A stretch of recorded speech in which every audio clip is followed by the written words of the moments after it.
और चलिए आगे बढ़ते हैं। कोरोना काल चल रहा है और इस बीच कांग्रेस की तरफ से पूर्व अध्यक्ष राहुल गांधी लगातार अपनी तरफ से केंद्र को घेरने की कोशिश कर रहे हैं, ट्वीट कर रहे हैं और वीडियो जारी करके भी अपनी बात रख रहे हैं। इसी को लेकर एक बार फिर से उन्होंने ट्वीट किया और लिखा कि कोरोना काल में सरकार की उपलब्धियां, फरवरी में नमस्ते ट्रंप, मार्च में एमपी में सरकार गिराई, अप्रैल में मोमबत्ती जलवाई, मई में सरकार की 6वीं सालगिरह मनाई, जून में बिहार में वर्चुअल रैली की, जुलाई में राजस्थान सरकार गिराने की कोशिश कर रही है और इसीलिए देश कोरोना की लड़ाई में आत्मनिर्भर है।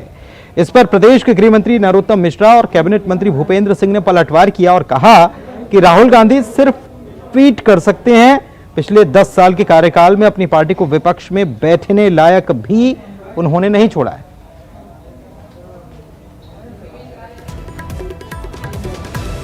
राहुल गांधी सिर्फ ट्वीट ही कर सकते हैं, बाकी तो कुछ बचा नहीं उनके पास में, न जनाधार बचा न नेता।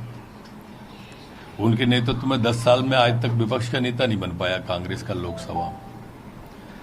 उनका उद्देश्य देश बचाना है भी नहीं, कभी रहा भी नहीं। पाश्चात्य संस्कृति से ओतप्रोत है। बंगला बचाना प्राथमिकता है, देश बचाना प्राथमिकता नहीं। इस नेतृत्व है वर्तमान में कांग्रेस का, राहुल गांधी जी हो, उसको लेकर बहुत निराशा है। छत्तीसगढ़ के मुख्यमंत्री को 4 दिन रहना पड़ा दिल्ली राहुल गांधी से मिलने के लिए।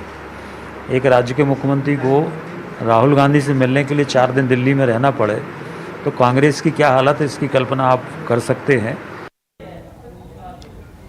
तो राहुल गांधी ने एक बार फिर से केंद्र सरकार को निशाने पर लिया है और जब राहुल गांधी अपनी तरफ से कुछ बात कहते हैं तो उस पर पलटवार होता है। यही मध्य प्रदेश में एक बार फिर से देखने को मिला।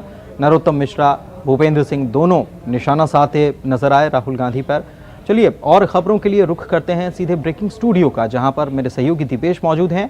Dipesh, over to you.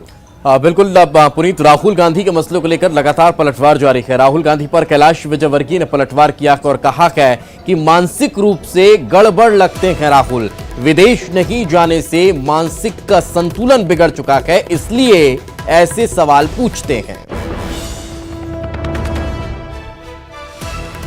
बहुत समय से विदेश में गए नहीं है वो, जो गुप्त यात्रा उनकी विदेश की होती है, और इसलिए अभी मानसिक रूप से थोड़ा सा गड़बड़ लगते हैं मुझे, और इसलिए इस प्रकार के प्रश्नों पूछते रहते हैं। मैं नहीं समझता कि ऐसे प्रश्नों को कोई गंभीरता से लेता होगा। आप भी इसे गंभीरता से मत लीजिए और मैं भी गंभीरता से नहीं लेता। कांग्रेस नेता राहुल गांधी और केंद्रीय मंत्री प्रकाश जावड़ेकर के बीच अब ट्विटर पर दिलचस्प जंग छिड़ चुकी है। राहुल गांधी ने ट्विटर पर सरकार की कथित नाकामियों का कैलेंडर जारी किया है।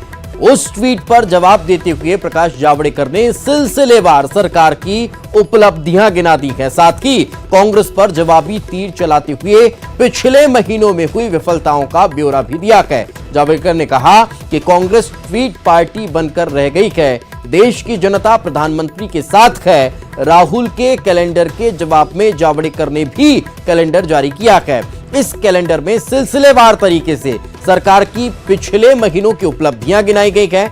जावड़ेकर ने जवाबी तीर चलाते हुए कहा कि कांग्रेस ने फरवरी में शाहीन बाग करवाकर दिल्ली में खूनी दंगे करवाए, मार्च में कांग्रेस ने मध्य प्रदेश सरकार और ज्योतिरादित्य सिंधिया को खो दिया, अप्रैल में कांग्रेस कोरोना काल की वजह से गांव लौट रहे मजदूरों को भड़काने में लगी रही, मई का महीना संसदीय चुनावों में कांग्रेस की ऐतिहासिक पराजय के नाम रहा, जून में चीन का बचाव किया, जुलाई में राजस्थान में कांग्रेस पतन के कगार पर नजर आ रही है।